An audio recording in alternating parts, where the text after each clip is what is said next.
C'est bizarre. Depuis la semaine dernière, Jeanne ne répond plus à ses appels. Pas de réponse automatique non plus sur son courriel pour me dire qu'elle est en vacances. J'espère qu'elle n'est pas malade. Je vais aller la voir.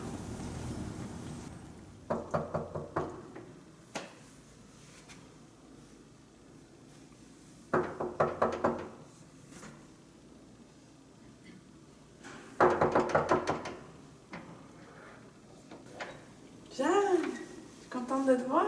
Ça fait une semaine que j'essaie de te rejoindre par téléphone. Je ne réponds plus. Tu vis dans l'obscurité? Tu essaies de garder la fraîcheur dans la maison? Ce n'est pas la raison. J'ai le cœur gelé. C'est vrai qu'on ne s'est pas vu depuis longtemps. Et tu ne sais pas ce qui s'est passé. Viens, entre.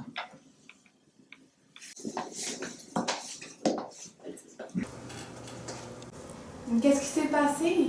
Je t'ai jamais vu dans un tel état. Ça fait 3 semaines déjà. J'arrive pas à y croire. Les jours passent, les nuits passent, et je me sens toujours comme la nuit. Mais qu'est-ce qui s'est passé pour te faire tant de mal? T'es plus toi-même. C'est vrai, je ne suis plus moi-même. Où je suis, qui je suis, qu'est-ce que je fais? Je ne sais plus rien sur moi. Tu vois, il y a 3 semaines, Caro devait venir souper à la maison avec son nouveau copain. Il faut dire que je ne le connaissais pas, celui-là, il en a quand même pas mal. Et puis, je l'attendais pour souper. Aucune réponse. Il était rendu 8 heures et il n'était pas encore arrivé. J'ai rappelé à 9 heures chez sa voisine, ayant avant à 8 heures laissé un message sur sa boîte vocale, mais il n'y avait pas de réponse. À 9 heures, j'ai appelé sa voisine pour qu'elle frappe, qu'elle cogne à la porte. Et il n'y avait pas de réponse. Ah, j'ai dit, ça y est. Ça faisait mal au cœur parce que je me suis dit probablement qu'ils ont oublié de m'appeler, puis ils sont partis manger au restaurant. Samedi, aucune réponse encore. Là, je commence à m'inquiéter. Parce que Caro, je savais qu'elle prenait de la drogue. J'appelle la police. Ils l'ont trouvée. C'était trop tard. Oh, ma pauvre Jeanne, tu t'attendais pas à ça. Oh que non. Je pensais que ça arrivait. Je sais que ça arrivait pour d'autres. Mais jamais que j'aurais pensé que ça pourrait arriver chez nous. Mais Caro, elle habitait plus ici depuis un moment, non? Depuis 1 an au moins qu'elle n'habitait plus ici. Après, depuis qu'elle se shootait, on n'arrivait plus à se parler, à se rejoindre. Les choses ont changé entre vous à ce moment-là. Oui, tout a changé. Quand Caro, je lui parlais, elle me disait de me mêler de mes affaires, ou en fait, elle disait toujours que je lui disais quoi faire ou ne pas quoi faire.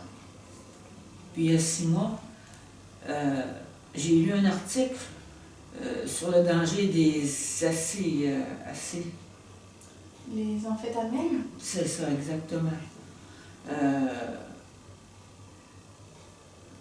Je lui en ai parlé. Et puis, elle se shootait, comme les jeunes aussi se shootent aujourd'hui. Et puis, elle s'est mise à crier que si je ne me mêlais pas de mes affaires, elle irait vivre ailleurs où c'est possible de vivre. Possible de vivre. Tu ne vois pas l'ironie dans ça? Elle voulait vivre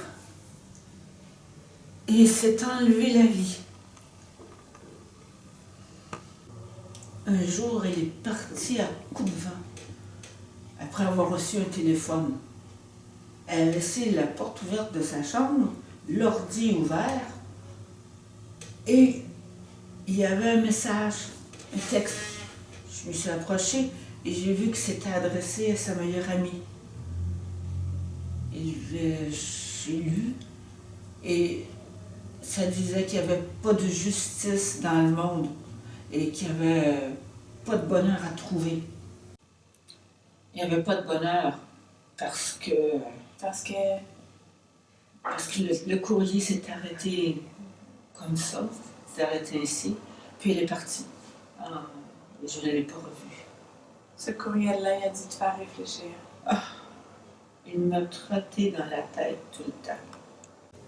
Ce soir-là, est-ce qu'elle est revenue? Non, mais elle avait toujours sa chambre ici. Elle pouvait venir quand elle voulait. Des fois, elle ne rentrait pas coucher. Ou d'autres fois, elle rentrait tellement tard, ou au matin, que j'étais déjà partie travailler. Et t'avais seulement 7 filles? Oui, mais j'ai eu un petit garçon. Mais il est mort à la naissance. Alors tu imagines, quand Caro est venue au monde, déjà que j'avais eu des grossesses difficiles, de la voir si belle, si enjouée, j'étais au 7e ciel. Quel bonheur d'être maman. Et la voilà. Elle grandissait. On trouvait qu'elle me ressemblait. Mais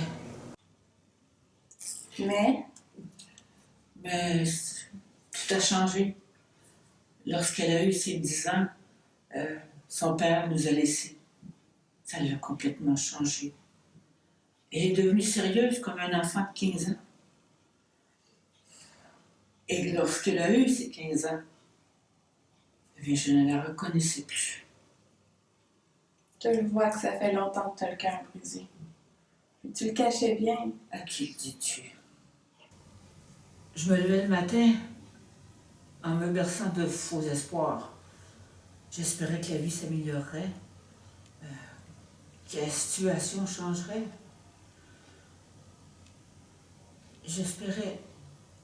J'essayais de croire à tout ça, mais j'y croyais pas vraiment. Mais toi, tu crois à autre chose, non? C'est ça qui est le pire.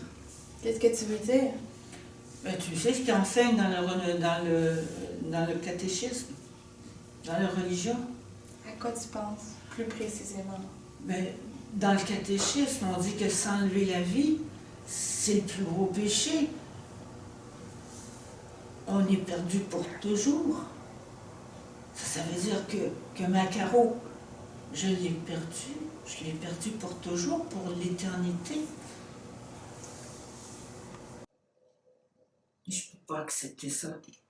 Je peux pas croire à ça.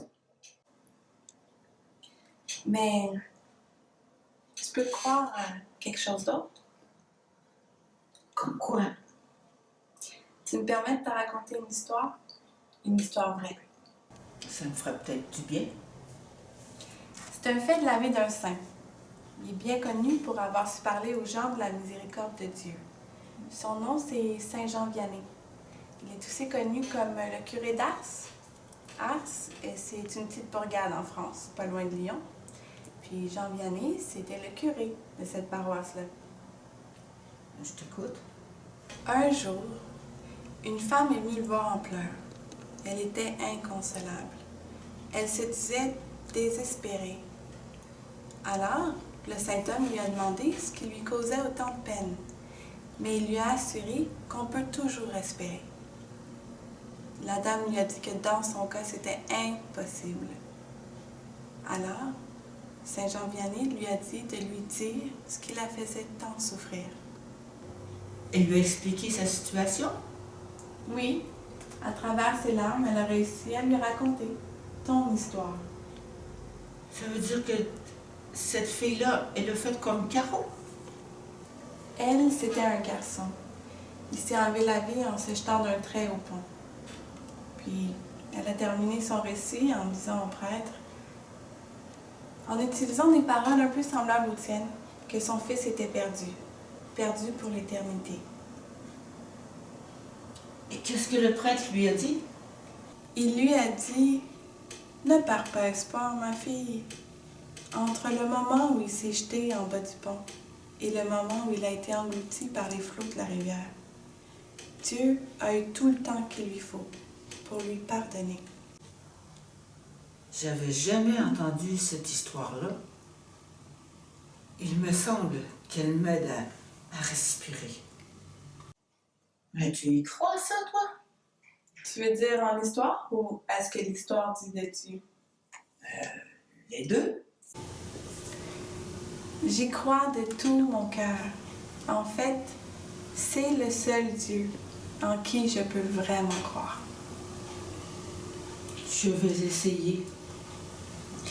Je t'ai pas demandé, est-ce que Caro a laissé une note ou un message avant de partir? Il n'y a pas de note ou de message personnel, sinon qu'un grand poster de Bobby Christina Brown, la jeune afro-américaine de 22 ans qui est morte d'overdose. Et ça t'a dit quelque chose? Il y avait un écrit au bas de la photo, j'ai reconnu son écriture, et qui était inscrit elle a trouvé le chemin. Et Caro, elle a suivi le même chemin. Et tu penses que Dieu aussi aurait eu le temps? Il a dit que lui, il est le chemin. Moi, je suis convaincue qu'il peut nous rejoindre sur tous nos chemins, même les plus perdus. Il peut et il vient nous y rejoindre. Je te laisse avec ça, faut que je parte. Ah, ta visite m'a fait du bien, je te l'assure. Tu reviendras? Oui, je reviendrai.